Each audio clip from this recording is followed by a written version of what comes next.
This is part 3 of a 3-video series illustrating the build of bow Gaidal Cain. The last video ended with floor tillering the bow stave. Today we're going to take it from the floor tillering process all the way to the finer points of finishing this bow. In the preliminary testing of this bow, it shoots a 685 grain arrow at 142 feet per second, a 597 grain arrow at 147 feet per second, and a 495 grain arrow at 154 feet per second. I screwed in a quickie quiver mount to the side of the bow handle.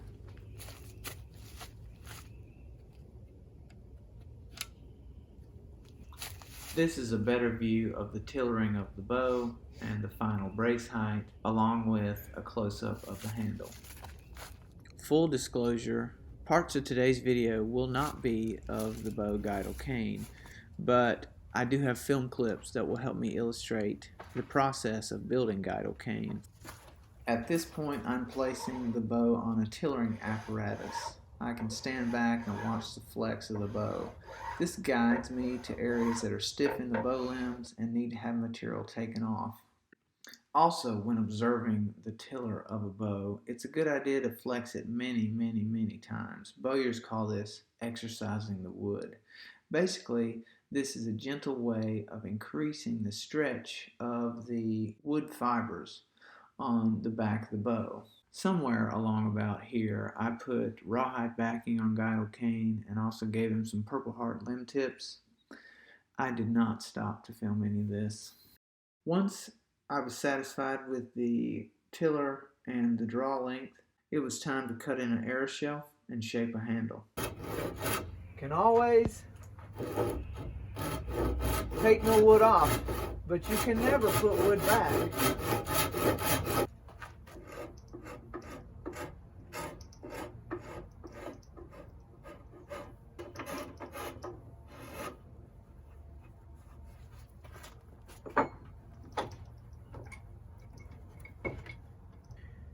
If you look at the bow here to here, this surface here has a little bit of a round to it. That's what we want, okay?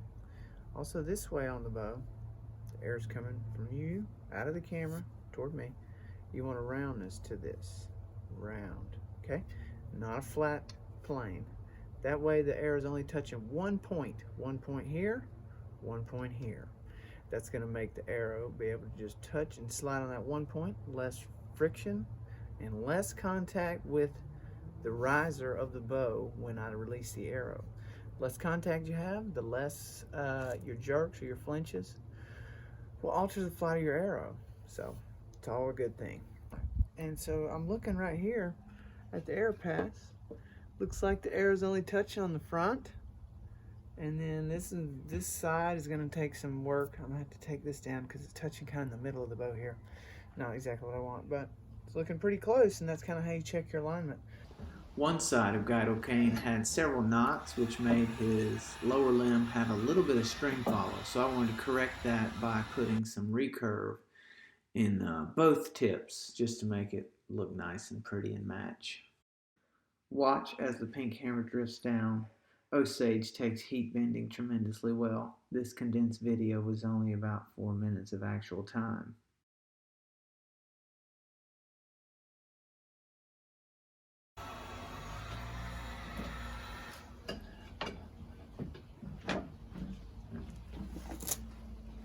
That looks good.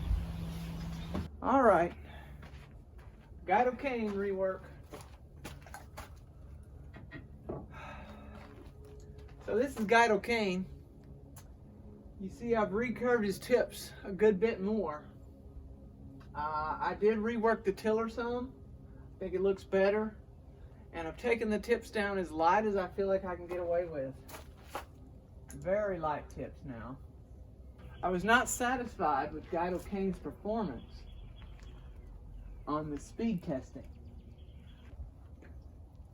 That was 56 at 28.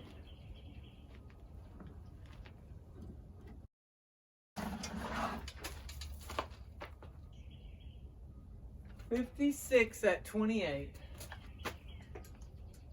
Gaidal Cain's final resting weight. Speed testing Gaidal Cain.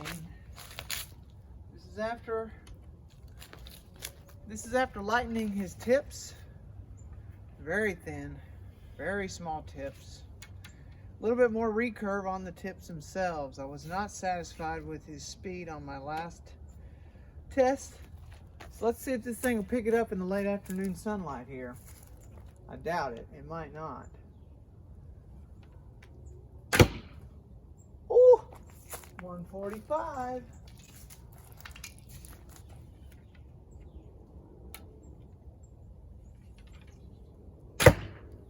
$154. Right here's gonna break the 160. You watch. 162.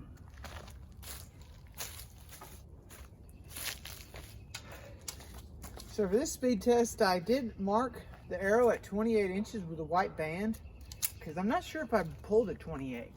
I don't think I do. So now I have the covers on. See if it'll pick up any more consistently.